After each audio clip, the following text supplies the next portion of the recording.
Hello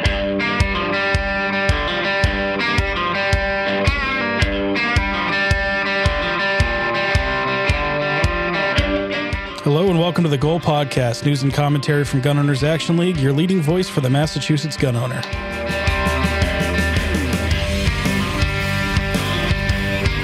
I'm Garrett with Jeff, and today, special guest here in the new Goal office, Mr. Jon Green.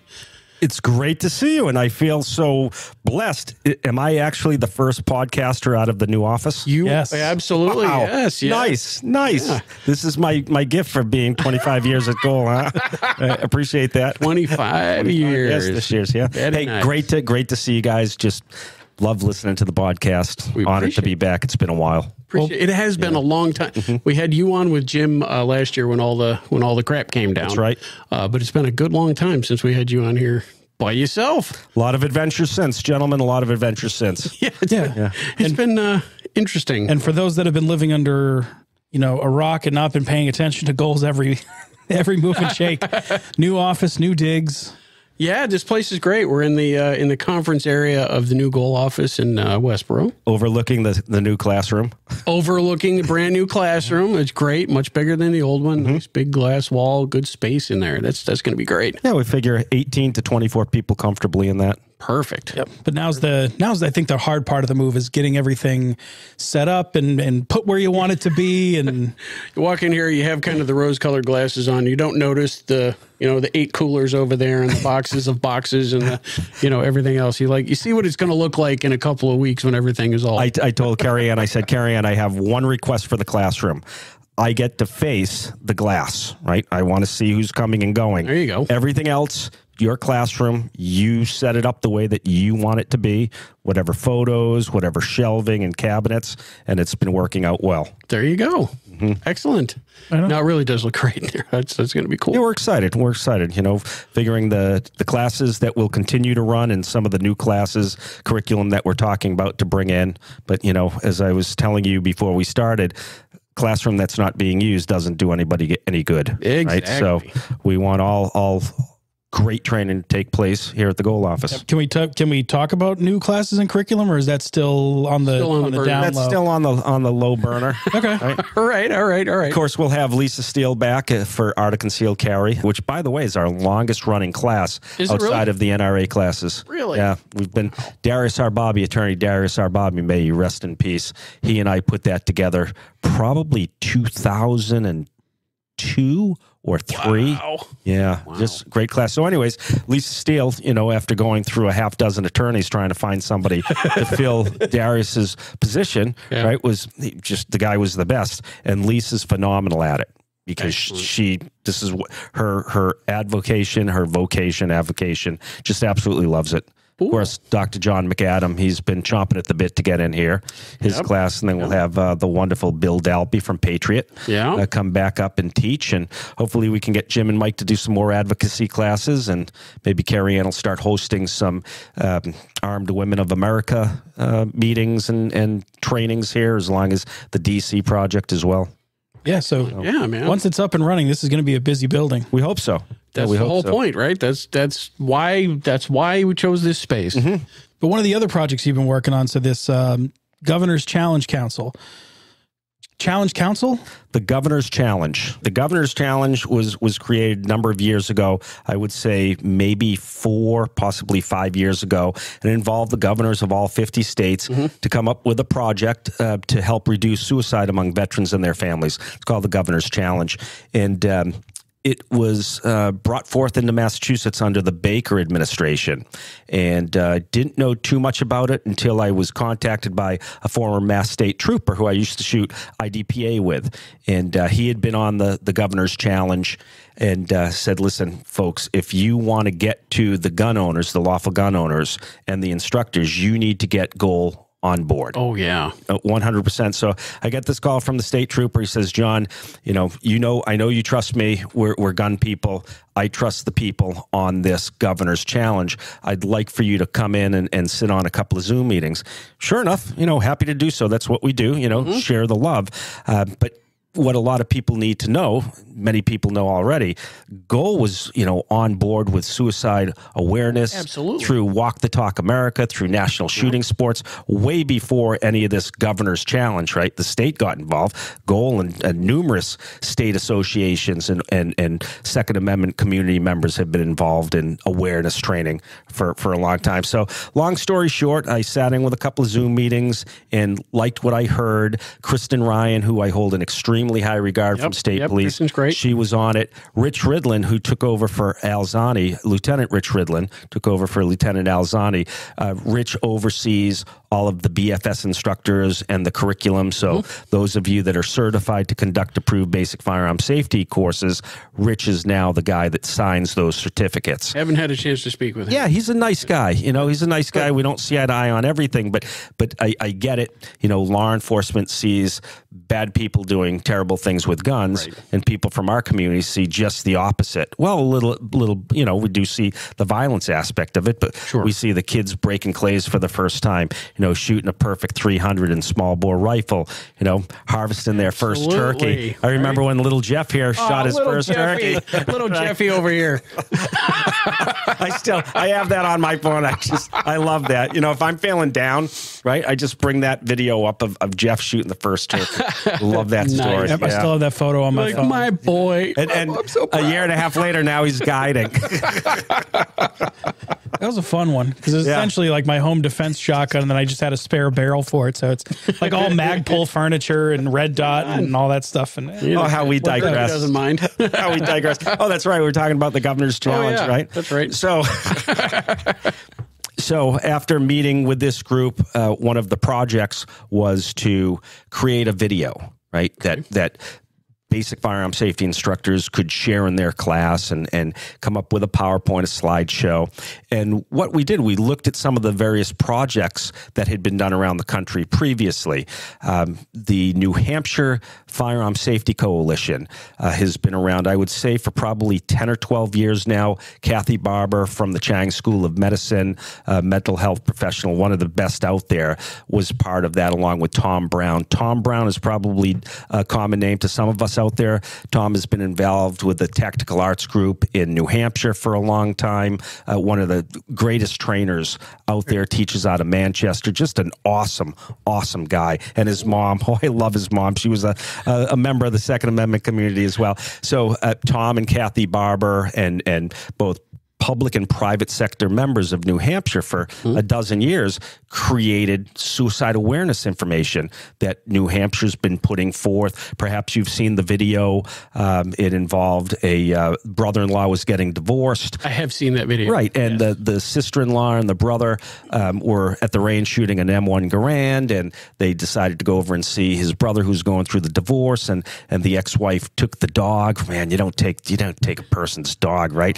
So, it was a very touching video, and the whole angst of it, if you will, or what we're really going after, what they were going after, was this is something that should be handled in the 2A community, right? This is not something within the community. Absolutely, right? Not for the state, right? So, and that was my reason for getting involved with the governor's challenge. I've heard some horror stories out there of the VA. I've heard some horror stories where, conversations were taken out of text, and now people have had their licenses revoked. Yeah, right. And I get to hear that. I deal with it, and it's like, no, there's got to be a better way. So I decided to get active with the governor's challenge so that we could spread the word through our 2A community, where we don't have to involve the state. And if you do need to involve the state, of course there are cases out there where you are going to commit an act, right? Yeah. And you're not a candidate to be able to exercise your Second Amendment civil rights. Right. You've lost that, but there's mechanisms for you to get that back. So long story short, we looked at Louisiana, what they did for videos and talking points. Utah's been a member of the community for a long time. They put together some great stuff. In fact, with Utah concealed carry instructors have to, by Utah law, convey day information on suicide awareness, right? It's a part of the, it's part of the Utah curriculum now, right? So that change was made probably 5 or 6 years ago. So we looked at that. We looked at New Hampshire, looked at Louisiana, and we came up with our own video. And we want to thank Westwood Gun Club for that. Mark Gentile and his president over there, good friend, hunting friend. In fact, he and I just got back from 15 Mile Stream Lodge up in the Forks in Maine. We can talk about that after. He had a great time. Slayed a dog or two up there. But he was a great host. They brought in a production company from New York. We had hair and makeup. I mean, with the hair, they didn't spend a long time with me, but you know, plenty of time with makeup. Plenty of time with makeup. We had LaShanta Ackley Petrowski from the VA, who's somebody I hold in very high regard. She's been on the Governor's Challenge. Her and I just hit it off. And we also had Pierre Solomon, who's a combat vet, and he's well known in the training circles. He's a good guy. He and I have put together a lot of lead down range together. So I was tasked with kind of finding the talent, and we were able to get the talent there. We were able to help find a gun club because of Goal's work. And they said, would you be in this video? I said, yeah, if you want me in the video, I'd be happy to be in the video. Sure. So we worked on a script for months. We spent the day filming.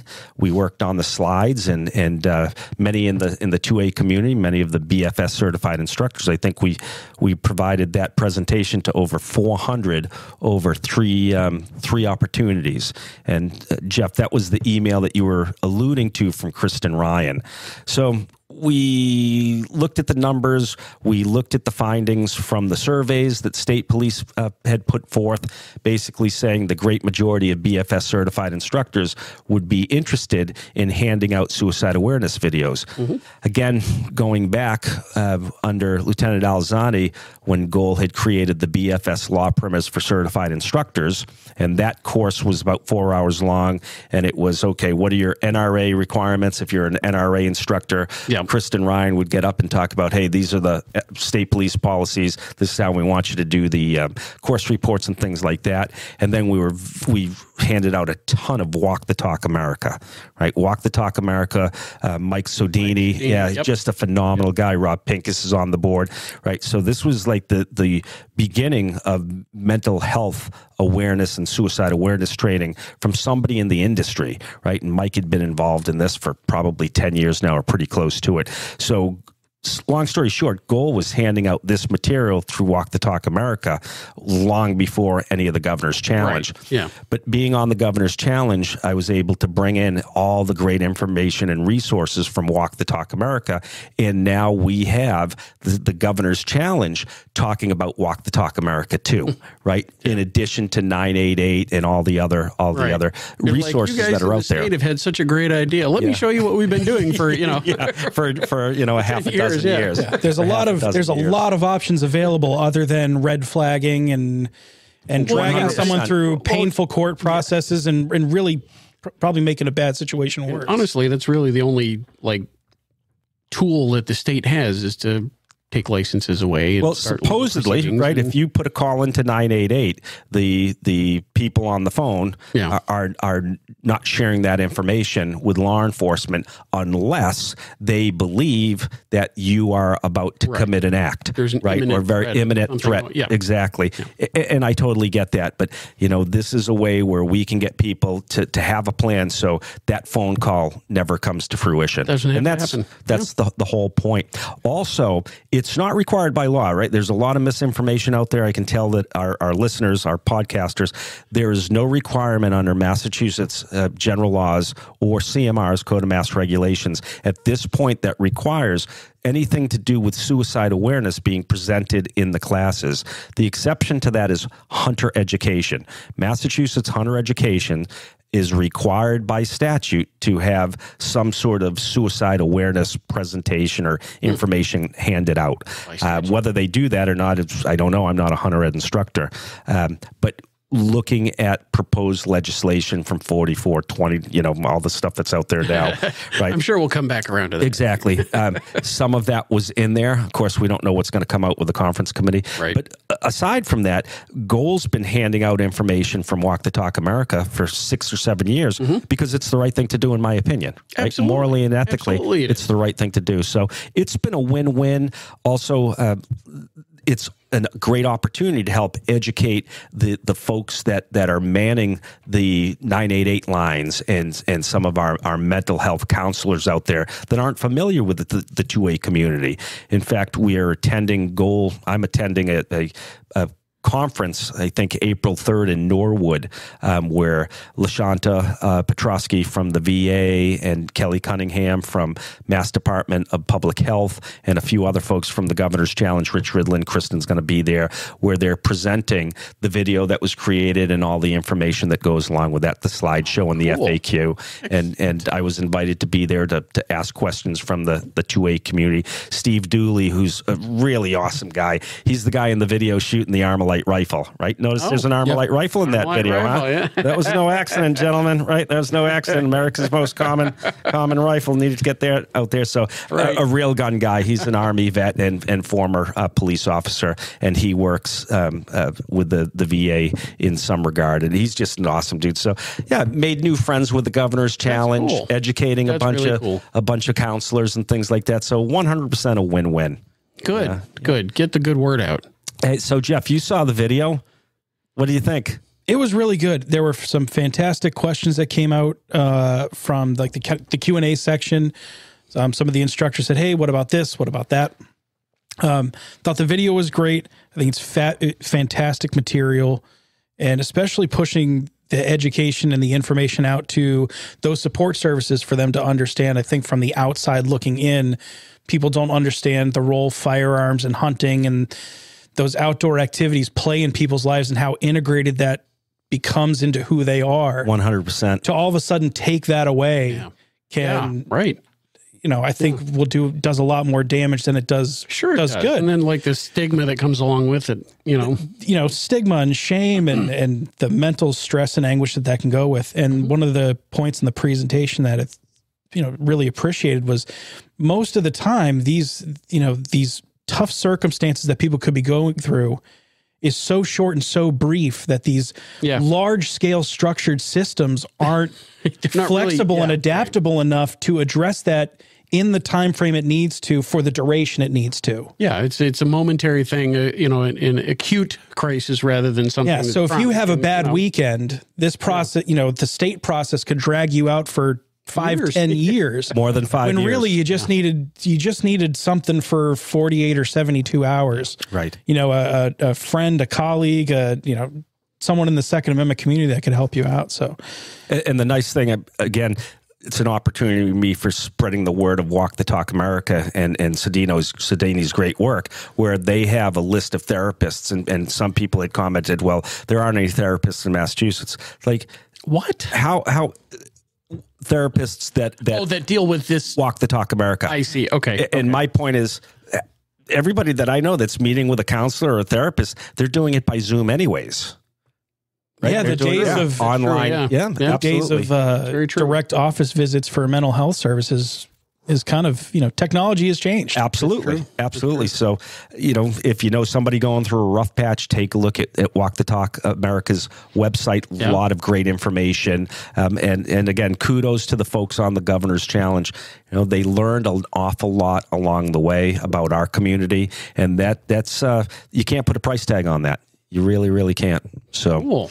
As far as what the future holds for the Governor's Challenge, at this point, they want to spread the word. I think we have over 1,000 BFS instructors here in Massachusetts, and just over 400 had participated in the training. So I know that's the big push to see if we can't get the remaining 600 to take a look at that presentation. And, you know, if you want to use it, great. If you don't want to use it, you don't have to. If you just want to use Walk the Talk America in your classes, you know, you don't have to do any of that. But morally and ethically, I think the very least, make sure people are receiving some pamphlets from Walk the Talk America. Yeah, show the video in class. And yeah, take a look at the New Hampshire Firearm Safety Coalition, that video. I love that. You know, the dog.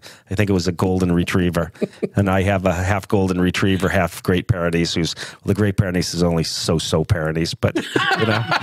Not very great. Just, hey, it gets people thinking, right? Gets people thinking. Oh, lovely. Lovely. So it's definitely going to be a challenge moving forward, depending on how laws shape and change. And yeah, because it may or may not become mandatory or part of CMR to add these materials into the required teachings for so part of the push of all of this was to, may still end up being, was to include all of this. Correct. Right. Into the training. Yeah, by whether it be CMR, by statute, they want it in there. But I think, and of course, we'll have to see what comes off the governor's signature. But I think at this point, if it does become a requirement by MGL or CMR, it could be just show the video or hand out the FAQs. Yeah. The governor's challenge never wanted firearms instructors to be acting as counselors, mental health counselors. Oh yeah, no. It's you're totally the conduit. For, you're the conduit. Just let this stuff go forward. But very much in the same token, this information is out there. That's it. But very much in the same token that they're not asking you to be a lawyer to give the law section either. They're not asking you to be a counselor to give Great that analogy. information out. Yeah. Great analogy. So, yeah, absolutely. Just present the information and move on. Yeah, and I don't know about you guys, but you know, I had a very good friend, a fraternity brother. You know, he was a Marine Corps vet, and you know, did a lot of shooting with him out in Utah. When I left Utah in '99, Steve went on and committed suicide with a firearm 2 years later. Right, and it's just that sucked, right? Because I had nothing but fond memories of him, right? And then later on, probably about 5 or 6 years ago, somebody that I trained and was very, very close with the family for a number of years, was involved in a murder suicide, and that one horrible. That one hurt, right? Because we were close with the family, and the individual, right? The individual that committed the murder suicide, right? His basic firearm safety certificate has my signature on it. So that was kind of tough. Yeah, that was kind of tough. And that individual came in, you know, a month before the act, and he said, "Hey, listen, you know, if something ever happened to me, can my kids get my guns?" And I'm like, yeah, that's a common question, right? I get that question all the time. Yeah, can you will and transfer? Yeah, how do I make that happen? Yeah. So I didn't think anything of it. But the moment I heard of it, guess all I could think about was that a sign, right? Should I have paid attention? A warning. Yeah. So, you know, but you governor's challenge. You can't do that to yourself. But genuinely, that might have not been the inspiration for that question at that time. Yeah, it may not have been. True. Yeah. Very true. Have you ever thought about a job in counseling, Jeff? Because, you know, it just made me feel better, brother. You really did. But it's those things in life. So, you know, I hope nobody's ever had to experience a relative or a friend, you know, commit the act. If you have, I'm sympathetic. And if you haven't, I'm empathetic. But good stuff. Good stuff. Yeah. But as long as people understand, so even in the shooting community, so we talk about all the reasons and ways people view firearms and why they own them, and collecting and hunting, and because you can, in the Second Amendment, and all the great reasons. And even if someone doesn't look at it at that point, somewhere down the line, life changes, events change, circumstances change. Yeah. Oh, sure. And someone, it doesn't have to be the firearm owner, but someone in that house or someone in that circle might start to view that firearm as an escape from whatever issue they're facing, whatever issue they're dealing with.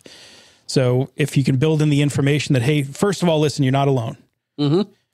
There are people that can help, and there are people in the Second Amendment community that are Second Amendment friendly, that understand that world, that can fill 1 and 2 for you. It doesn't have to be the stigma of running and hiding and, you know, it doesn't have to be that way. Yeah, don't keep it bottled up. There are people from our community that are trained professionals and can help you through this rough patch. You don't have to involve the state. You don't have to involve law enforcement, but you do have to trust friends and family. Yeah, you have to be willing to not keep it inside.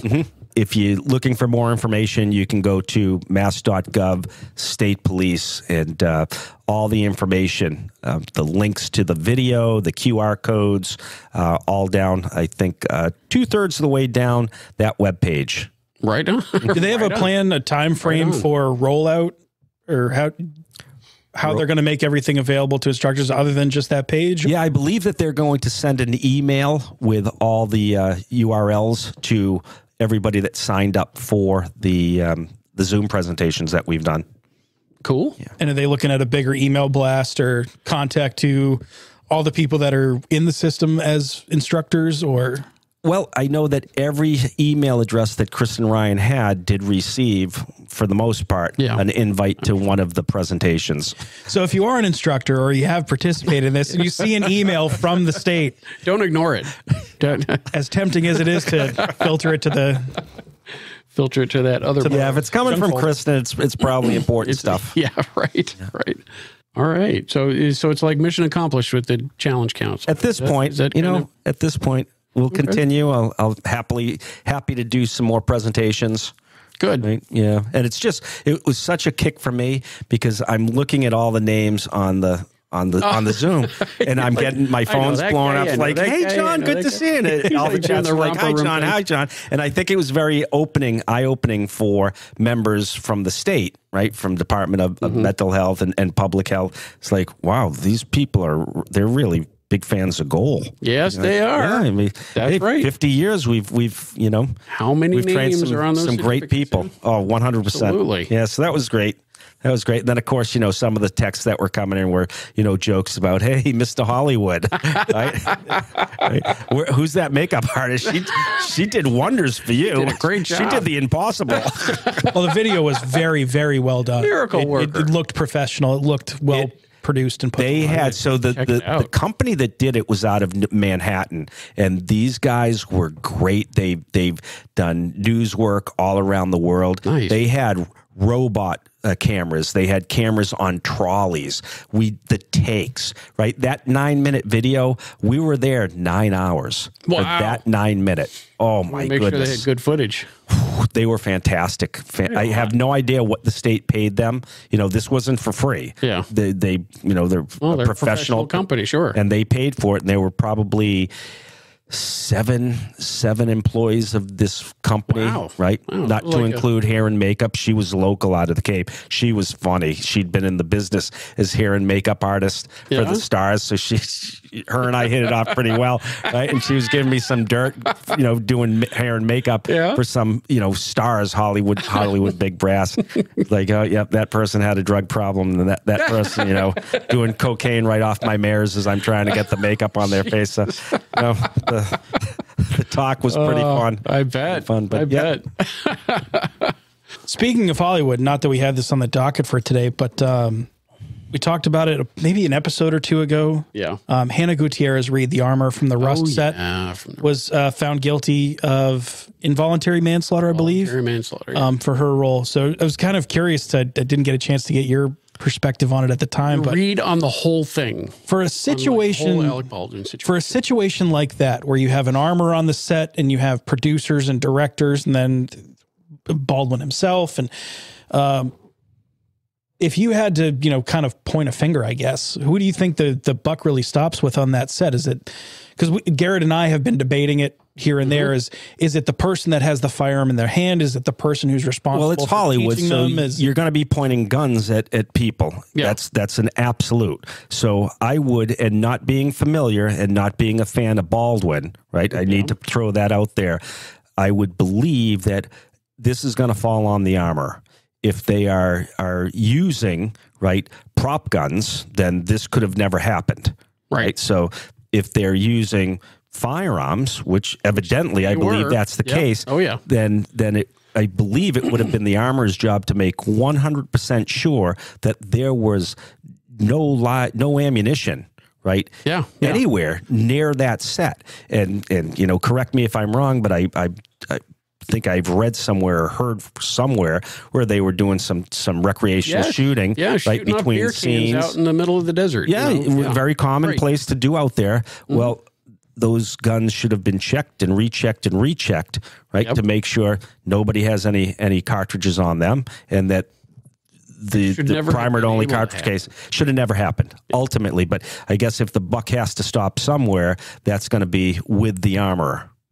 She has the responsibility, and I personally have taken the position that it's the buck stops with the person whose finger's on the trigger. But you know, like you guys are saying, if there's an armorer on the set and this armorer has responsibility for making sure that people who don't know any better, know better, then yeah, you know, she owns a large share of the responsibility. Terrible. Absolutely terrible.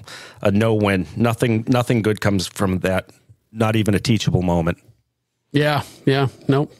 Yeah, last I heard, I don't think the sentencing has happened yet, but facing up to 18 months in prison and fines and all sorts I don't know of. if she's going to see any jail time over it, but I mean, they might. Maybe not. I certainly don't think Baldwin's going to go to jail. No, he's not going to go to jail. No, they reinstated charges against him, but I don't think anything's going to really come of it. Oh, it'll be interesting to see what happens in the civil case that no doubt will arise. Oh, no doubt. I'm sure they're gearing up for that. Mm-hmm. So tell us about your dog trip. One of my favorite places, aside from Concord and Shrewsbury and Tom Collins' place down in South Carolina now, and then Jackman, right? Yeah, Jackman. A list of places to go. Yeah, I love it. My favorite place other than A, B, C, D, E, you know. Right. For my hunting pursuits, Mark Gentile, who's the president of the Westwood Gun Club, he and I have been friends for a long time, big hunter. So a year and a half ago, he's like, we ought to do a coyote hunt. Yes, we should. Absolutely. So make that happen, right? So he says, "Okay, I'll do all the homework. I'll look into it." So he finds this place 15 Mile Stream, which I've been passing as we drive up to Jackman for 6 or 8 years now, and looking at the website. I'm like, yeah, I know exactly where this place is. So long story short, we finally booked a hunt. Wasn't at the beginning of the goal move. Perfect timing. Perfect timing, huh? Perfect timing. Sorry, guys. So he and I and another gentleman, Robbie Lawless, were supposed to head up, but Robbie started a new job, so he couldn't make it. So Mark and I went up. We went up, first Monday of the month. Monday, Tuesday, Wednesday, came home Thursday, and it was coyote over bait.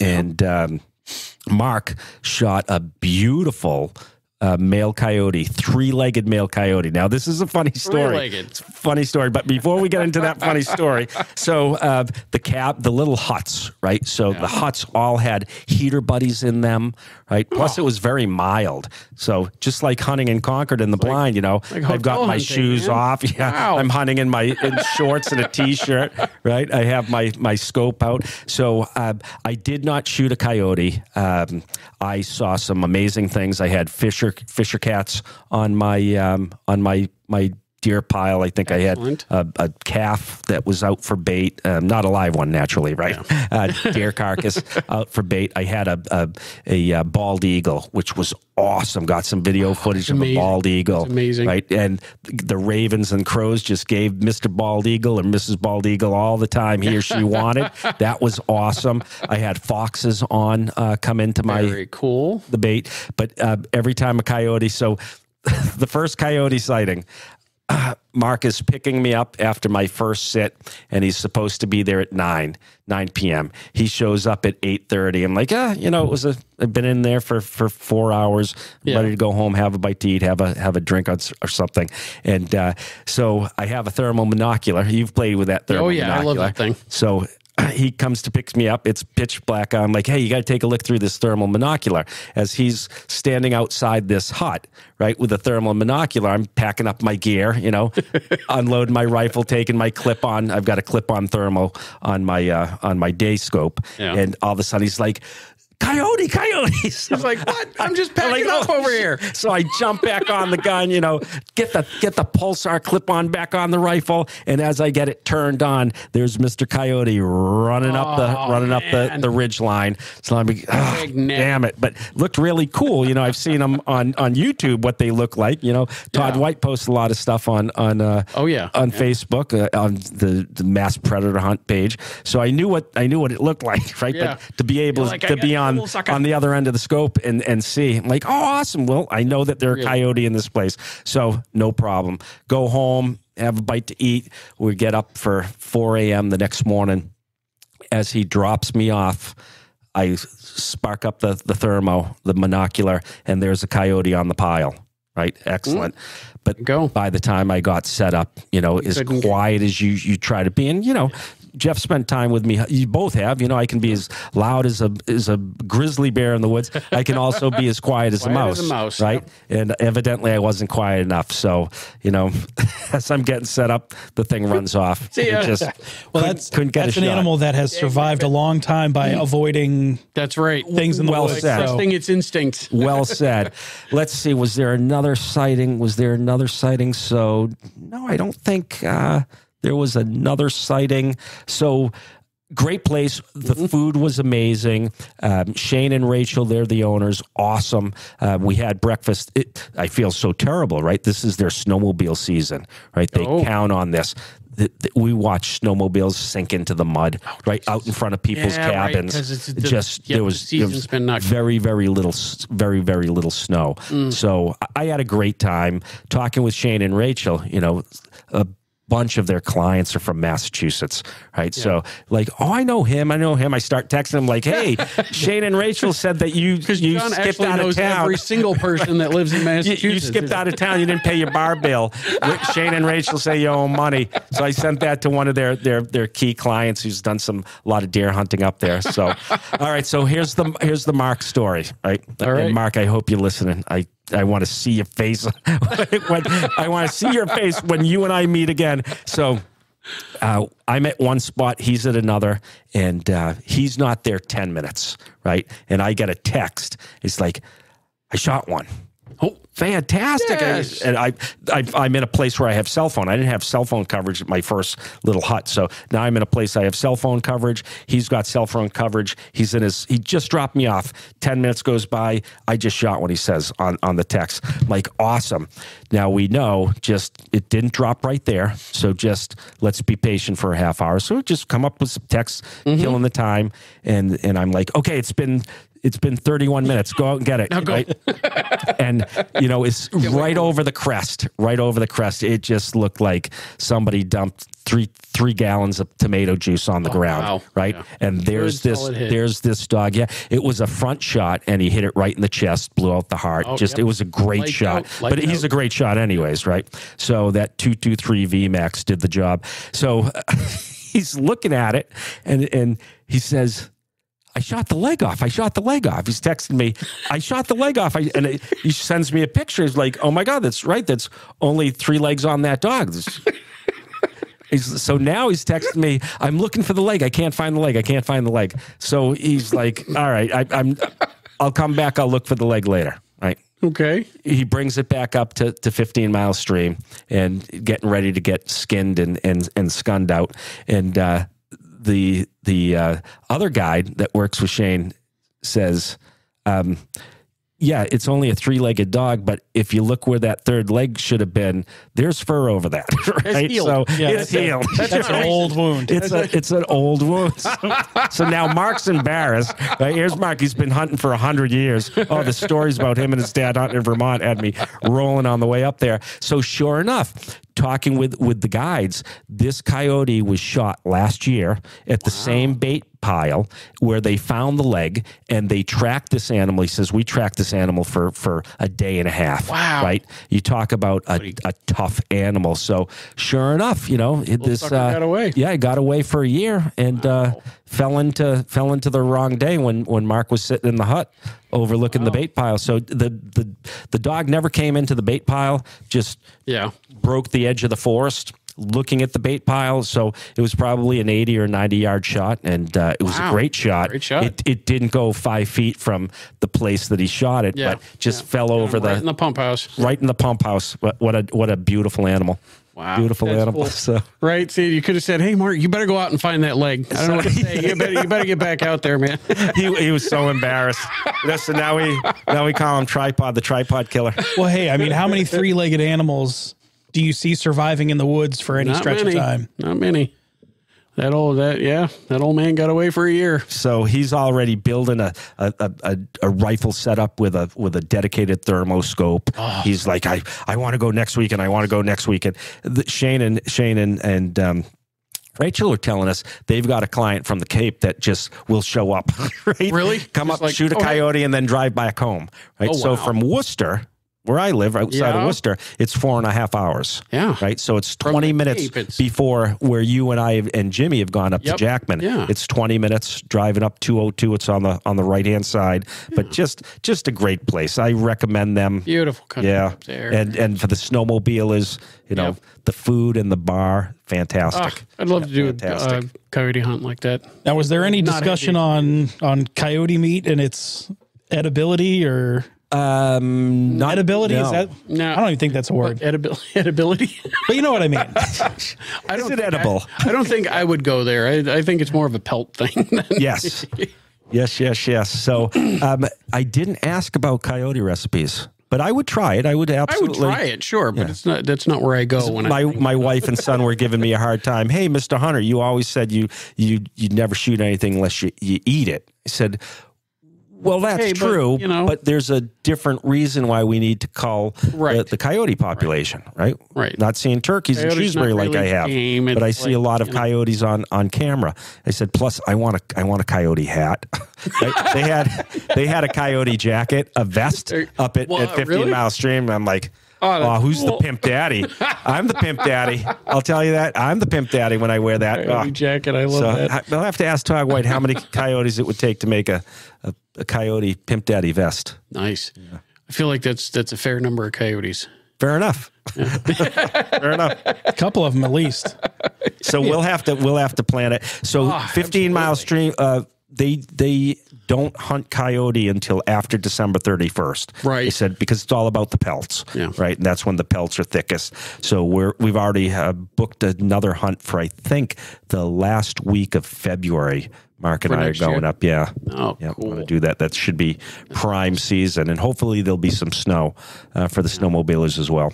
That sounds just so bitter cold. Yeah, but it was honest to God. I mean, if you get lucky, you get lucky. But the heater buddies, they had one hut. They call it. Oh, what did they call it? It was like the hotel or something like that, and it had bunks set up. Oh, geez. Right, nice office chairs. Nice. Right, the heater buddy with black curtains.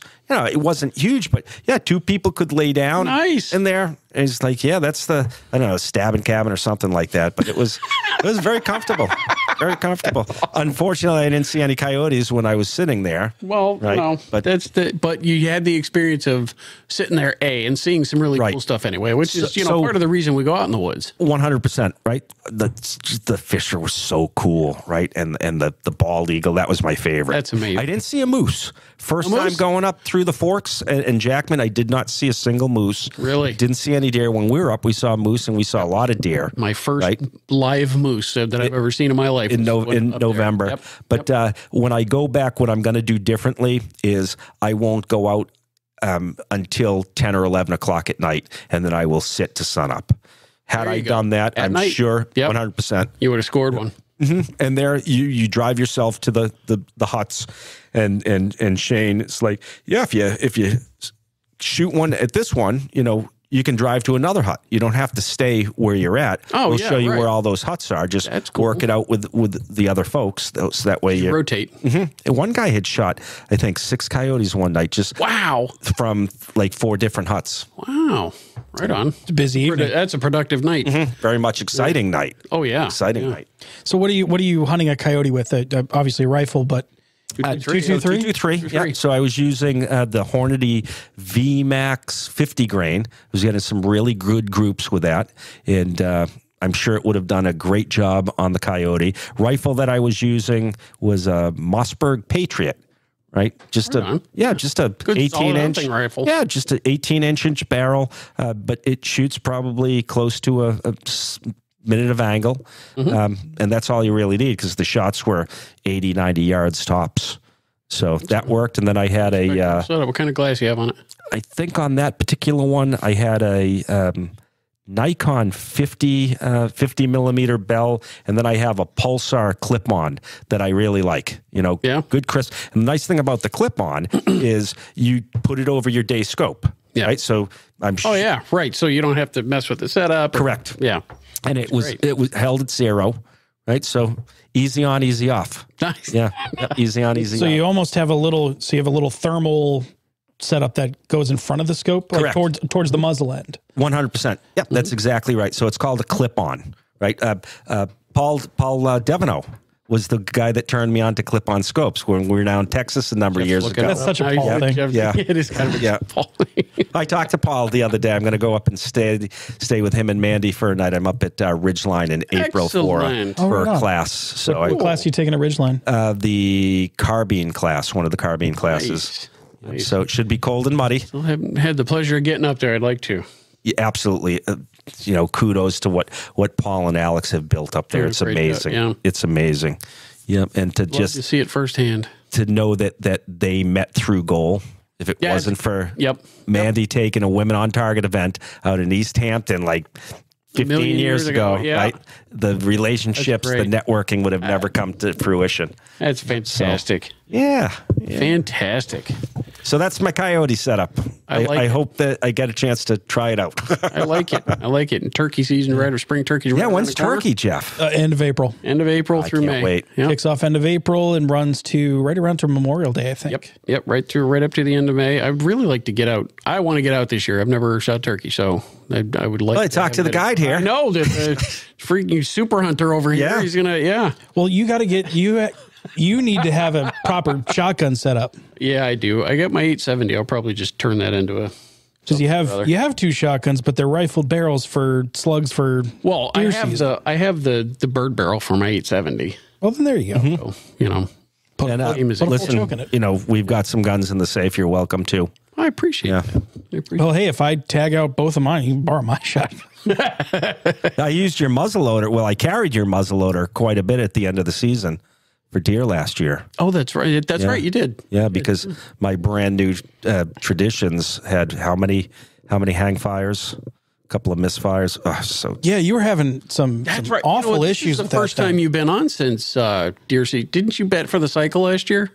No, so or the year before. The year before you had archery, shotgun, and muzzleloader, and rifle down south, and one from South Carolina. And this year I tagged soup for both muzzleloader and shotgun, but I shot 2 deer during archery season. Saw a ton of deer. Right, had just miserable time with my muzzleloader. Brand new Traditions, Pursuit, I think it was, and evidently, I wasn't using a hot enough primer, and their customer service says, "Yeah, you need the Magnum primers." Thank you. That was good luck trying to get Magnum primers. Right. Yeah. Good luck trying to get Magnum primers. With 3 weeks left in muzzleloading season. So Jeff was kind enough. I'm convinced that it was the plug, the 209 plug. Yeah. Just too small. The spark hole's too small. The flame hole's 100%. They're like, we're not having problems. We're not hearing this from other customers. So then I took Jeff's out and said, yep, if it's good enough for Strider, I'm getting one. So that's what I have. Yep, got the same one. Right on. So, but my archery buck was my biggest archery buck to date. And it was a great shot, right through the crutch of a tree, about a 30-yard shot. And I thought I hit it a bit far back. So, smart enough to know, just going to go home. I'll come back in 4 or 5 hours. And Jake was home for Christmas break, my son Jake, and he was with me. It was very close to the first location I ever shot a deer in Massachusetts, and he was with me for that hunt when he was 5 or 6 years old. Loved that. So he's like, "Dad, I'll go and help you track it." I said, "I think it's going to be a tracker. It's going to be a workout. I think it's this thing." we walked 40 yards from where I hit it, and that Illuminoc just glowed like. Come to me. There's great news. At least I found my arrow. I hope there's a deer on the other end of it. And he was quartering away. And God, what do I use? I use the Ramcats. Another Paul Davino is like, yeah, use the Ramcats. Those things have never let me down. I've never lost a deer with that. So quartering away, so it went into the body far back, but traveled through and clipped the forward. Yep, Yeah, clipped the heart. Yep. So it ended up being a heart shot. Beauty. Thing didn't go 40 yards away, and there's my young strapping lad of a son, age 20, helping me drag it out. Right, with a four-wheeler, of course. With a four-wheeler, of course. So very nice. That's nice. And then just moments ago, Jeff Strider carried in my biggest deer. That was shotgun season last year from Concord, right? And I think that was actually 2 years ago. Was it 2 years ago? That was 2 years ago. The Concord with the swimmer. Yeah, that's it. Yep. That's so right. we're just reminiscing. Yeah. I still owe you big time for that one, brother. That was great. I shot a deer a little bit far back during shotgun season, but it was a 7-year-old deer, big rack, right? Beauty. Dressed out at 205. That one. That's what I remember. It was a pounds. big deer. That's a sizable deer. Oh my God! I thought I was going to have 18 heart attacks, right? Getting it, and we had Jeff the Moose. Jeff the Moose. It was between John and I. We put a rope around Jeff and go. Mush. And then the EPO met us. My buddy, the EPO, he met us because the thing had swam across the Concord River onto National Refuge property. So I'm like, I don't know what to do here. So I called up a very good friend of mine who's an environmental police officer. And he's like, oh, I'm an EPO. I can go anywhere. Great. That's why I called you. But do you think he helped drag it? No. He gave us great advice, made sure I tagged it, right? But he did throw it in the back of the truck, right? So, there you go. And then the three of us, after, we dragged this, Jeff did most of the dragging. I'd say 80%, the three of us went and had a nice breakfast on me at the place in Concord. So... Yeah, we were going through a very, very nice private neighborhood. And how about the lady and the dog? It's like, what do you got? Oh yeah, what'd you catch? We got the deer was dressed, and we had it on essentially like a little toboggan sled. It was wearing a tuxedo, so thank goodness. And dragging it out. Nice. And as we're walking out, this dog just comes running on this trail around the corner. You're like, and obviously, somebody's pet or whatever. Sure. I was like, okay, the dog starts freaking out because here we go. Strange people sight and smells people, and the lady rounded the corner and she was like, there's people with guns and a deer. Like, it's okay. It was coming right at us. That's right. But she was cool about it. She kind of looked at it and she found it pretty interesting. Didn't like weirded out. And nope, not at all. Wasn't offended. But I think all three of us were a little bit shocked. Okay. Everybody's like, whoa. Be cool. Be cool. Yeah. That was a great deer. And one of the fun parts of that deer hunt. So when we found the deer on the opposite riverbank the following morning, thankfully, and I think for the best, that it kind of died half submerged in the water, which that cold water really chilled the meat down and kept it from really going south. But when we found it and pulled it out of the river, it was missing an antler. That's right. It only had the one. Yeah. And you could tell there was some disappointment of like the one that's still on there is funny on my wall with one antler. It's like the one antler that was on there is a really good looking antler. You'd like to have the mate. So there was a little, you're happy you find the deer. You're happy that you're taking it home. It's not lost, and it's down. It's not off somewhere. So it was a little like bittersweet. And the EPO said, that looks really fresh. Like it looks like it just came off. So we're looking, and sure enough, right there in the water. Oh, yep. You just caught a little bit of that light color in the. Yep. Beauty. Like, well, there it is. Dan Reeves, greatest EPO ever. He called. He says, just put your hand in the water. I bet you it's right there. But it was such, it was I thought it was a good shot. It wasn't a great shot. It was a liver shot. So I backed out. I went home. And the following day, the forecast was for torrential downpours, right? Terrible, terrible weather. So I'm like, okay, I'm going to go home. I'll come back in 4 hours. And I had my thermal monocular. So there it is. I'll come back in 4 hours. Hopefully it will expire by then. I come back in 4 hours. It's still moving. Okay. Oh, jeez. Yep. He's laid down. That's right. I'm just, that was a tough bedded down. bastard. Yeah. So went home, said, now it's been 8 hours. I'm just going to go back in the morning. God bless Jeff. Jeff's like, first thing in the morning, we'll be out there. So we meet at the farm, and here's the spot. No deer. I'm like, oh my God, this is, now I'm getting sick to my stomach. So we just walked along the banks of the Concord River, right? Why would you say that river was? The river, unless it's really like flooding out, Right. But it's probably 20 yards wide. Okay. Yeah. Give or fair take. enough. When it really, there's another probably 50 yards of riverbank that floodplain. Yeah. once any amount of rain or whatever, that water comes up, and now you have Going to flood it out. it's a huge mess. Like the end of deer season this year for 2023. So Jeff's walking down one end of the river. I'm walking down the other, and I'm looking, Got your scope glassing out, it with my scope. Yep. I'm not seeing anything. I'm seeing rocks, like gray rock, gray rock, gray rock, gray rock, brown rock, gray rock. Wait, it's brown rock. Go back I look. one. So this thing, the one side of its chest was just breaking the water. I'm like, Jeff, I think this is it. Like, Jeff, I'm screaming. Jeff comes running. I'm like, here are the binoculars. Does that look like the deer? It's like, that's got to be the deer. That looks like fur. It looks like him. So now it's That's like an awful fuzzy looking rock. how do we get over to the other side of the river? Right. Yeah. So that's when we called Dan Reeves, and we had to walk in quite a bit, drove as far as we could, and then walked in, and the three of us walked in, and that's we found the deer, pulled it out of the river, tagged it, dressed it, found the other antler. Jeff did most of the dragging, and got it in the back of the truck, had a great breakfast. But Excellent. Yeah. Good success stories. I love those. Good success. Yeah, and I didn't know that deer skull that we brought in to move over from the other office was the deer. Yeah, I had Eric Monette. He did the. Oh, is it here? Yeah. Yep. Jeff. Oh, right on. Did you bring it in? Yeah, it's in your office. Oh, thank you. Oh, Thank you. I'll have to hang that this week. So Eric Monette did the European mount on it. Very nice. And I look at that.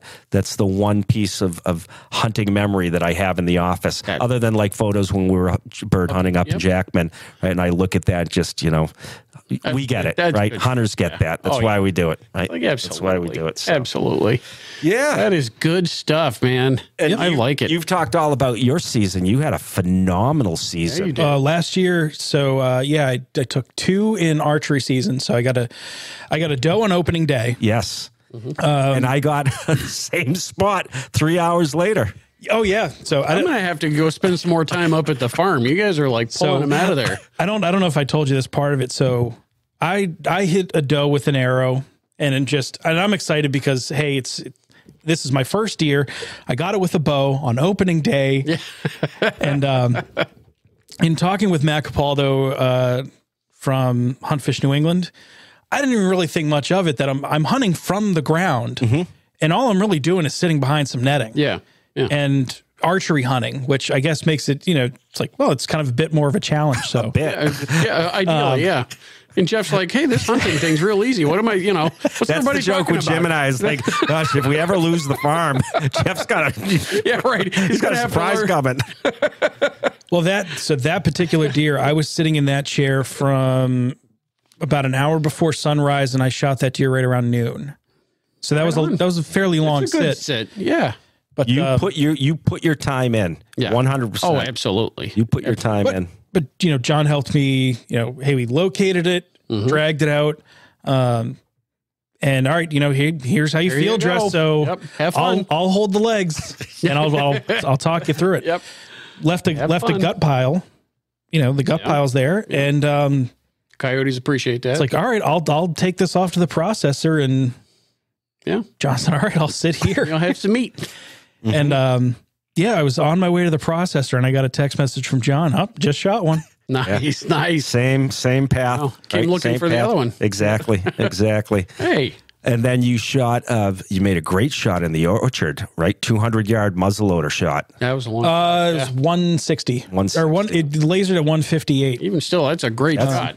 That's a great fantastic muzzleloader at that. Yeah. It's a great shot with anything. That's where doing those Appleseed clinics.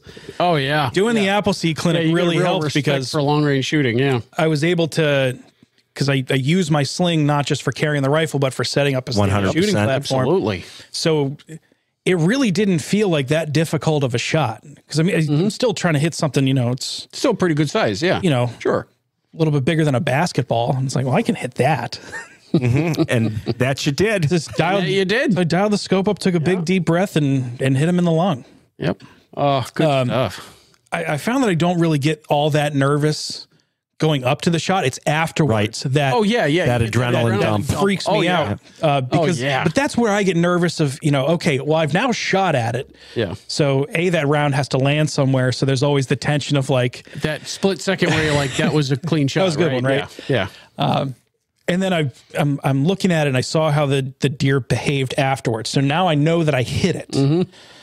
Was it a good hit now? And is it a good hit? Was it a clean? All those things, that's what makes me nervous. So as I'm trying to reload a muzzleloader, my hands start shaking and my legs start shaking. I ended up having to call The farm manager because the deer had cut through this little hole in a thicket or in the hedgerow that separate the two properties. And it's about a 4-foot drop from the top of the rock wall onto the school property. So I had to get him up over that and then through all the brush. Yep. And it just happens to have a very kind of wide set antler pattern. So I had to have him like, it's like, I'll pull. Can you just like get the head so the antlers aren't catching on everything? Because like, I don't want to rip the antlers off, but but also it's like I can't. Now I'm trying to drag all this weight plus it's hanging up on everything and catching on everything as you're trying to go by. Got it over onto the farm property and then started the process of cleaning it out. Which you know, it's like, hey, you want to help with that? Nope. Nope. Have fun with that. Then it's the, you know. But when you bring them, you know, the venison steaks, they're happy to take that, right? Oh, you got sausage? I'll take some of that. Sure. But they've always been very good. So they, you know, it's really a blessing to have access to that property because for them, it's really a matter of managing their resources. Oh, sure. Yeah. Managing the farm. Yeah. Because, you know, he had geese destroy like $10,000 worth of produce in an afternoon. And we're not allowed to take any coyotes because the coyotes help to keep, keep the birds down. Rabbits and moles and voles and all the little stuff down. And it's not an animal farm. They don't have cattle. They don't have chickens. It's pure. They're not worried about their livestock. They're worried about keeping the vegetables. It's produce. It's the vegetables. So yeah, as far as they're concerned, like I'm doing them a service. Yes. Hey. So it's like, hey, I'll bring you burgers. I'll bring you this. I'll bring you that. And they're like, great. Here's like 20 pounds of potatoes. Give them to your friends. And, nice. Win-win. Awesome relationship. Win-win. It's really another goal relationship. Yeah. That's beautiful. That's beautiful. Yeah, I sent John pictures and I said, all right, here's where the gut pile is going to be if you want to sit on it later. That's right. Go see what comes. It was right next to that ground blind that I had the coyote walk literally a foot in front of me. I had no idea I was there. I had created a ground blind in the thicket. Just hollowed out the inside of the thicket, cleaned it up a little bit. And that was the year that I drew back on opening day from the thicket and I didn't take my release off the cam and I jumped the string. Had never done that before. Told me that. Yeah. Oh God. Yeah. Wang. A lot of great memories, a lot of frustrations, a lot of great memories on this. And unfortunately, it's not like a bow is something you can loan somebody. No. Right. No. Or completely fixing the blind. Right. You jump the string and your day's over. Yeah. Unless you have another bow in the truck, you have a backup setup. But good stuff. Yeah, Good shout out to Archery Plus and Spencer. Yeah. He took quick care of me. Said, don't worry about it. I slipped him, I don't know, a 20 or a 50. I'm like, no, please let me buy you lunch or something. Yeah. Like, just great people in our community. That's good. Right? You know, the archery folks. It doesn't awesome. matter. Yep. Love it. Everybody's awesome. So, Mr. Green, what's your plan for going forward here? I mean, with what? Well, you're gonna get out for turkey. 100%. Absolutely. Yeah. Right on. Yeah, I'd like to take another one with my bow. I was successful, I don't know, a year ago. Took a fall bird with my bow, and that was really, really cool. Right? Really cool. So more hunting. Good That's stuff. the plan. Still like to shoot some IDPA. Bill Thorpe from the Worcester Club was in picking up a transfer, and he's Bill's been a goal member forever, longtime friend, member at the Worcester Pistol and Rifle Club. He told me he's like the #1 IDPA revolver shooter in the country over 55 or something like Really? that. Yeah. Wow. Yep. Great IDPA shooter. And we started together. I mean, I started before him, and he just took to the revolver side of it. So he's like, you said you got to shoot some more IDPA. I said, I've been saying a lot of things for a lot of years. I love it, but I think to get out. The free time that I have, it's the hunting. Yeah, right. It's the hunting that I love the most. Yeah, so we need to get some sporting clays going with the board. Yes, right? That's been fun in the past. Absolutely, I would totally do that. Sounds like a good time. Jimmy still has guns. God, he's got that M1A. Yeah, hasn't even fired it yet. Exactly. Crying out loud. Yeah, so we need to, we've had drag some him good out to the times when range. we've got the board together and do some shooting at some of the local clubs. So we need to make that happen. Absolutely. Now we're here in the new digs. Everybody's got nice office space, right? Very nice, very nice. Nice big classroom. So looking up. I don't know what's going to happen with this oncoming legislature. We keep coming around to it. Every episode we talk about it a little bit. As it sits at the moment, they're just in conference committee. They had a meeting this last Wednesday. Correct. They're going to have another one this coming Thursday, I think. I don't know. I can't really read the tea leaves on it, and Mike's the same way. It's like we really don't know what's going to come out of it. It's a pretty good bet that they're not doing all this to make life easier for us. Certainly not. So certainly what's not. going to come out of it, we don't really know. We're just going to have to wait and see. Yeah, it's a bunch of people voting on who's going to pay for dinner, and not everybody has a say at the table. Yeah, right. What's going on with the Supreme Court cases?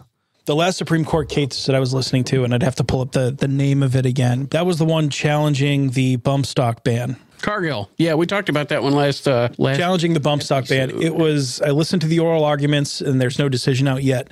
I think, unfortunately, they got way too into the weeds of the definition of what a trigger is and what constitutes an activation of the trigger. And yeah. He spent too much time letting himself, the guy that argued for our side, spent too much time letting himself get talked into the details when he should have taken a step back and said, no, this is this is an administrative state issue. This is, the ATF saying one thing and then tomorrow saying something totally different and messing up everybody's livelihood and all that stuff. Yeah, instead of worrying about, this trigger is aluminum, it's this, it's it. Yeah. It did not go particularly well. I don't think he did us any favors. Not good. I try to follow as much as I can on the Eugene Volokh conspiracy. Volokh I know that you like him. Yeah. And he does a great blog, but it's not certainly just two-way related. It's all of the federal district courts, what they're coming out like with. A great administrative state libertarian. He was he worked for the Supreme Court. I think he was a clerk. I think so, yeah. But a brilliant guy, articulate. Oh, yeah. Love to read his stuff, especially as it applies to our community. Yeah. Yeah, exciting times ahead. Yeah. I'm not so sure they're great times, but they certainly will be exciting in this community. Well, what's crazy is that outside of the half dozen states that essentially turned the Bruin decision into a giant temper tantrum, Second Amendment's doing fine. Oh, yeah, 28 state. Louisiana is just 29 now. What? So Louisiana was South Carolina. South Carolina. So that's great. I love that. So South Carolina just must have been literally this week. Yeah, it was within the last month. Okay, because it was Louisiana. They were the 28th, and then I know South Carolina was looking to go that way. Yep. We've been hunting South Carolina on and off for years, and you can carry a gun, but you can't carry it concealed unless you have a concealed carry permit. In order to get one as a non-resident, you have to own property, real property in South Carolina. At least that's how the laws were last time I looked. But when we were, deer hunting and boar hunting down there, we always had a sidearm on our hip. And then ironically, they've got snakes down there. Big snakes. Yeah. And isn't it against the law to carry a pistol while hunting in Massachusetts? Under certain seasons. Under certain seasons, absolutely. Because you can hunt bear with a handgun here if you want to.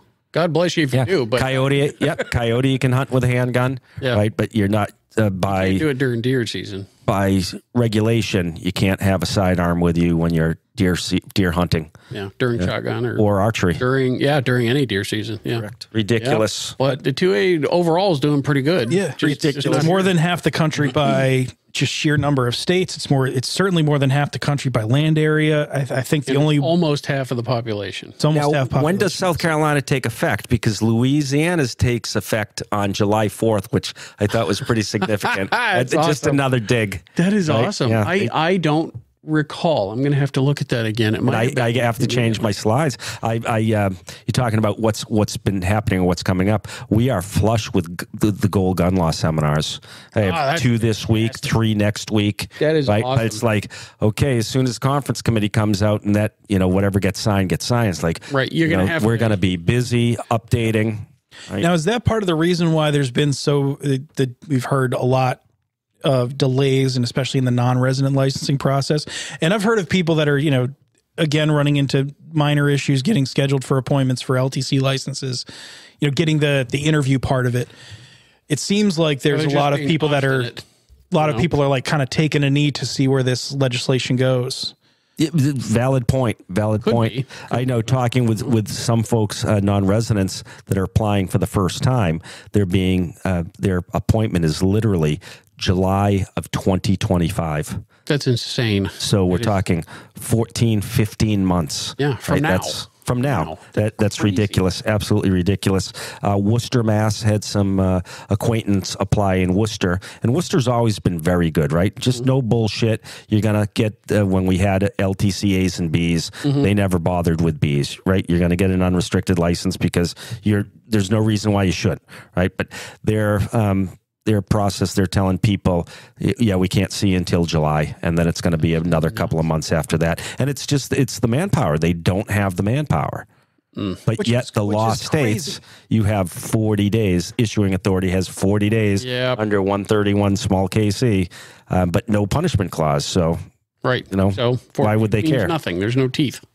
So all you can do at that point is, if the 40-day mark comes up, what are you going to do? Sue them? You can sue them. Sure you can, but and not going to do you any good. Well, what ends up happening is you spend the money on the lawyer and you get everything together and you go to sue them and they just go, fine, here's your license. Right. And the lawsuit's over. Yeah. So, hey, the next guy has to whack-a-mole. That's the problem. So you just paid, a few $1,000 for the license instead of $100. Yep. So you get it, 3 months early. To some people, a couple of $1,000s is nothing. To other people, it's, everything. For some people, that's a life-changing sum of money. That's significant. But it blows my mind that of all the things that we do digitally and electronically and we can't totally safe and secure. There's some talk about they're going to be changing the process with Firearms Records Bureau for the renewal. I mean, we still, under current law, all new applicants must have an interview with their issuing authority. Right? That's been the law since... But 2022, I think it was 2021, but renewals, renewals are just a renewal.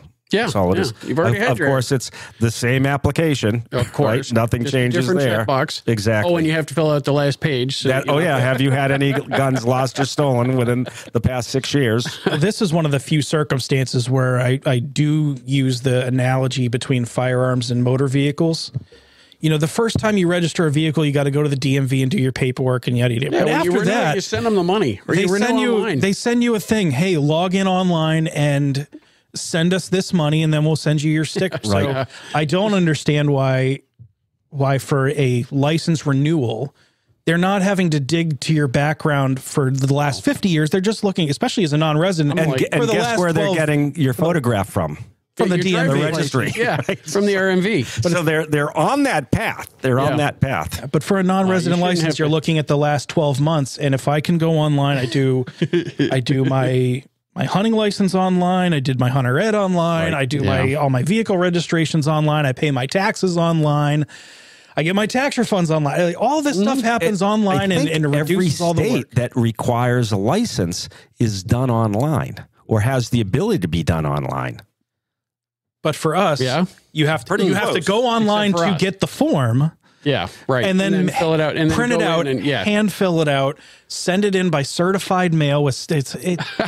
I don't think we ought to have to renew it all personally, because I mean, you know, if somebody gets a conviction, One for better, something right? or other, you just Why do we have a license? amen, Right? Amen, Amen, brother, to that. Why do we have a license? But at all. right? Very good. All right. 21 states have licensing, and go. 29 So don't. outside of a handful of crappy states, which, you know, Massachusetts Well, is yeah, I one was of them, just and New thinking England has a bunch of them. It seems, I think it's easy to fall into this idea that the Second Amendment is this dying, you know, No, it's on not. like palliative care. right, right. It's easy to think that way when you're in one of these But states. nationwide, it's doing fairly well. So the divide is getting bigger, right? The respect for the Second Amendment is increasing, but the Hostility shrillness, towards the hostility towards it is getting louder in other places. So it's easy to see that there's a big divide there, and it's easy to believe that the Second Amendment's really on its way out, but I don't think it is. It's actually, I mean, I was just thinking about this. I finally got my Utah non-resident just a couple of months ago, and I started thinking about it. I was like, well, what does it actually do for you anymore? I think now. I'll have to go back and do my research, but that's always been my pet peeve, right? 25 years ago when people said, you know, you can carry 38 states with a Utah clock, you know, and at one point that was pretty accurate. But, you know, up until a few years ago, we did an article on this. If you're a Massachusetts LTC holder and you get the Utah concealed carry permit, that gets you 4 states. Then it was down to 2 states, right? And you just told me that South Carolina is going to So it might be permitless carry. So might be one I'll have to go back. You know, I'll never make the argument, oh, you shouldn't get a Utah card because you shouldn't have a Utah card, right? Yeah. I've always said it's better to be able to show law enforcement a card with that seal on it than not. Sure, But Utah's now a permitless carry state, right? So folks Even in the for listening non-residents. community, if you want to take a Utah concealed carry course, great. You know, if you think that the class is going to benefit you, absolutely, but don't class get it actually has because some you think it's decent going material in to. it, but Oh, definitely. Their mental health stuff on there is really good, but don't get the card because somebody told you can carry in 38 states with it.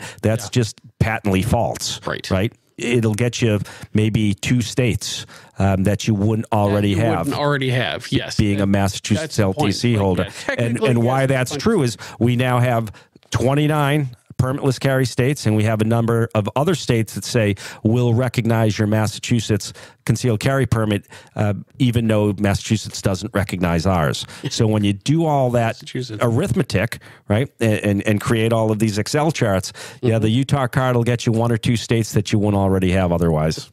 So there are the facts. Yep, there it is. Anything else we want to cover? Mr. Green, anything you want to advertise? Can't think. I am mentally drained. Mentally drained. He's drained. I've spent more time at the old goal office, right, dealing with the licensing. Westboro is great. Great police chief said, I welcome goal with 0 reservations. That was fantastic. Says, John, I've been referring people to Gun Owners Action League for as long as I've been a police officer. Beautiful. Well, that's a good foot to start off on. Have you met him yet? I've talked to him a couple of times on email. He's he and one of our newest board members, Michael Lupacini, who was a police officer in Upton. They've been very good friends for a long time. So, quick funny story. I'm over at the Westboro Police Department filling out for our state licenses, ammo and gunsmith and dealer's license. And I look out the window, and who do I see walking by but Jim Wallace going 1 door over to get the business license. Right? It was kind of funny. I'm banging on the police department window. I know you. And waving to him. It was kind of funny. I know that guy. Yep. Yep, that's part of a process. It's not just moving offices; it's changing the paperwork and changing the You're like, I'm going to FFLs. get new business cards and Yeah, it's not like it's different. LTC is a change of address. Not so with a dealer's license. Right? You have to. They're going to whole new application. exactly Really? whole new application. Wow. Yep, whole new application. You also have to change state information. You have to change federal so information. It's 53 100.800. That's the ATF form. So it's called an amended FFL application. Oh, so, okay. So it's kind of like a change of address. Yep, exactly, on the federal side of things. And the ATF agent that I've been working with, I've talked to him on the phone a couple of times. We've emailed back and forth. Just seems like I can't wait to meet him. Cool guy. He's like, hey, I've got a hockey game now, but I'm going to start on your application. I'm like, oh, you play hockey? Like, oh yeah, I play hockey. My son's on a beer league down in Florida. So just it seems like all my interactions with ATF have been great. Well, let's not say great. They have been better than expected, right? Yeah. Yes. Yeah. The compliance officers that I've worked with, just cool people. My problem with the ATF is systemic and administrative. 100%. Not with people who are just doing their jobs. 100%. Yep. Yeah. Totally agree. Totally agree there. This is not a shout out for, a shout out for the BATFE, but I'll tell you, there are some good people that work for the feds. There are some good people that work for the state. Yep, right? They're just doing what they got to do. I don't know. I've had a broad spectrum of experience with. I generally look at it as like, Joe Smith as an individual is fine. Agent Smith, hey, we're not on the same team for pretty much everything. Asshole. I don't like that guy. Yeah, that's great. I'll have a beer with you, but when you put the badge on, sorry, we're not. We're not friends. We can't be friends anymore. It is what it is. Right on. All right, Mr. Green, Mr. Jon Green, Gun Owners Action League. What is you're pretty much in charge of all kinds of things here, but you're the moving boxes lately. Yeah. Good Director crew. Of good crew. Education and Training. 25 years this August. That's right. I started going through those pictures. This would be 26 years, wouldn't it? No. Wasn't it 25? Started in August of 1999. 1999. Yeah. I thank God every day for it, too. Old. In 99? 14 years old when you started. Wow. And you had sent me a picture. I did, yeah. I started looking through the pictures. I was like, wow, look at that guy. Look at that kid. I know that you guys can't see this in radio land, but this is funny. So I was talking to Jake today. He's down in Florida, and I sent him that photo that you sent me, and he's like, oh, my goodness, look at the size of my head. So, of course, I had to do this, which is always funny. Oh, it didn't do it. So looking at my son's head, he was a month old. Yeah. Right? I think this photo was from either November or December. So what I did was I cropped the picture to this big, right? So the whole screen was just his face. Look at that melon. Yep, look at that melon. Because we called him Buckethead for I don't know, his first couple of years on life because he had a huge head. Yeah, right? So did Austin. Thankfully, he's grown. He grew into it a little bit. Grew into it a little bit. But I tease Austin and say that his head hasn't really changed size since he was a baby. His body just got bigger. Yes. Yeah. I think that's equal for Jake. Equal for Jake. Oh, yeah. Yeah, looking forward to a adventurous 2024. Certainly very concerned about where this state's going legislative-wise for those of us that enjoy our Second Amendment civil rights. That has got us but all optimistic on about edge. the country. Yeah. Where the country's headed. So and we'll we know see. that gun owners here are capable of making a stand. And, we saw a lot of it last year. So we're hoping that people get motivated and be able to demand their rights, So we'll see what happens with that legislature. We've got to go back. I think in the interim, we're going to be seeing a lot more court action until we can get good people to start running in the local elections again. And bottom up. It's all gonna bottom up. Absolutely, that's the only thing. Even their town councils and board of selectmen, right? That's where it's gonna have to start there. Yeah. And we have our annual meetings coming up in just a couple of weeks. April 7th at Cyprian Keys in Boylston. 9 a.m. to 12 p.m. Yep. Go to gold.org, get your tickets because there's going to be food. Awesome. Good food. Yeah. We've had a good number of events up at Cyprian Keys. Yeah, they've always been good to us. Yeah, the Green family, my brother and sister-in-law have had a number of events up there for graduation parties and whatnot. Food's always good. They love us up there. Yep, I'm on the email list. It's like, hey, if you guys are going to have the course open. Right. Yeah, we're trying to get a tea time for after the meeting. We're done at 12. Oh, excellent. Yeah.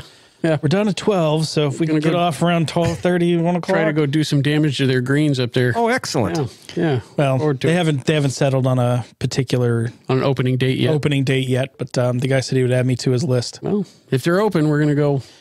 And then I got to see if I can con him into allowing me to bring out that golf ball launcher. The AR golf ball launcher. Oh, man. And it is Goal's 50th year, November of 1974. Yes. So November of this year, Goal will be 50 years old. Wow. Amazing. Do like a history of Goal because it's like way back. It was originally the handgun ban, right? Yeah, 74. That's what brought everybody together, and the proposed bill would have prohibited the ownership and possession of handguns, and don't quote me, but I think we defeated that ballot question by 74+%. Nice. You know, looking back at some of the old letters and articles and talking with some of the folks that were involved in that, you know, we had all sorts of unions. From all different walks of life, everybody's like, no, we don't want that. And, the county leagues, I think, capitalized on that and were able to create Gun Owners Action League, one of the most progressive Second Amendment civil rights state associations in the country. Anywhere in the country. The model for so many others. And Wallace has been able to help out a lot of other state associations. You know, the guy's great at what he does. And the two of you guys have been here for half of Gold. Yeah.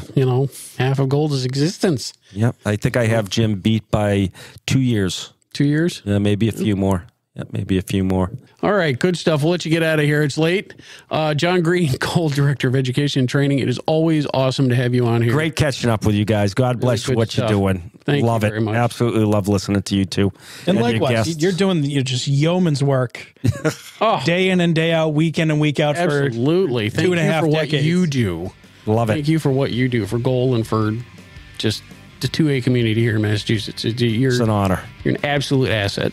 Absolutely. That's it for today. Thanks for listening in. Be sure to subscribe to the Goal Podcast and check us out on Facebook at facebook.com/Goal Podcast MA, on YouTube at the Goal Podcast, or on Twitter at Goal Update. To join Goal, visit goal.org and click the Join Renew button on the top of the homepage. If you have a topic you think we should cover, if there's something going on in your club or town, if you have a question for the mailbag, shoot us an email at goalpodcast@goal.org. The Goal Podcast is a production of Gun Owners Action League of Massachusetts. The views and opinions expressed are those of the host and guest, Mr. Green, and do not necessarily reflect those of Goal, its staff, or affiliates.